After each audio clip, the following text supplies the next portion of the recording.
My name's Nicky Holloway. I'm a DJ and music producer, and I've worked all over the world, and mostly based in London.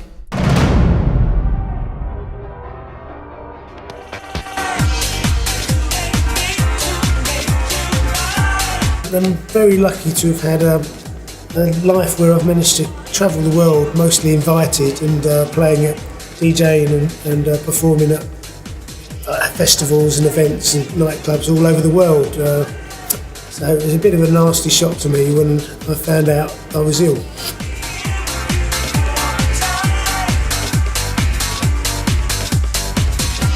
You still don't really, at the beginning, you still don't really want to tell people because it's a bit, you feel a bit like, I don't know what it is, but you just, and then one day I just thought, you know what, I'm just going to tell everyone.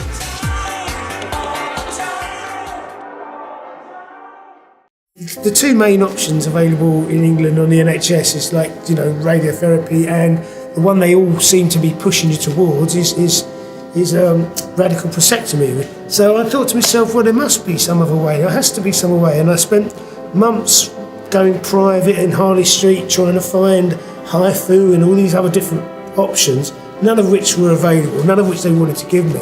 As soon as they said I could come over, I just jumped on the plane and came over to Prague, and I knew straight away as soon as I walked in. And after one sort of, you know, brief meeting with the people, I just went, yeah, that's it, that's the one for me.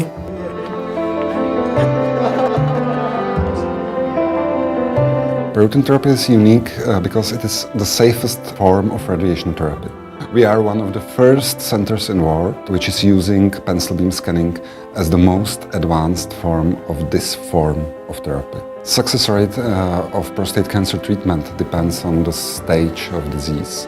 We have three categories: low, intermediate and high risk. And for a low risk we have 99% of success rate. For high risk we have approximately 85%. Well, that was pretty James Bond in there. You know, like at the end of every James Bond film, everything's getting blown up and everything's going and exploding, and you keep thinking that's going to happen, but it hasn't.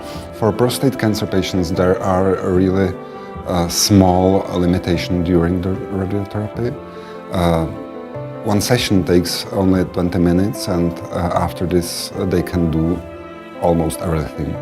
If you're having to go through this sort of thing, I can't think of probably a better place to do it, because it's a lovely city, you know, and I've been here quite a lot over the summer, popped backwards and forwards.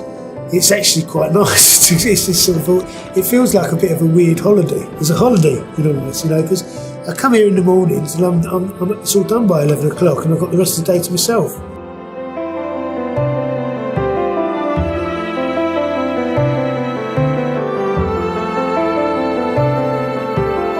Forget any preconceptions you may have about Prague. It's beautiful. And it's quite surprising by doing so how many people have contacted me and have said they've gone and get checked since, you know, and a couple of people have actually needed to have done as well. So it's kind of a bit weird. It's like by me being honest about it, I've definitely helped other people go and get themselves checked, because there's nothing in England that, like, there's nothing like breast cancer where there's screening. Nothing, you know. Everyone in England should get a letter when they're 50 reminding them to go and get checked. It's nothing, it's just a blood test, it's easy, but no one does. I would like to thank, there's been about 1,200 people in general. That's a lot of people who have all put in, you know, from everything from £5 to £1,000. So I've been very, very lucky, and I like to think of them as my angels, you know. And when this is all out of the way, I'm going to be having one hell of a party for you all.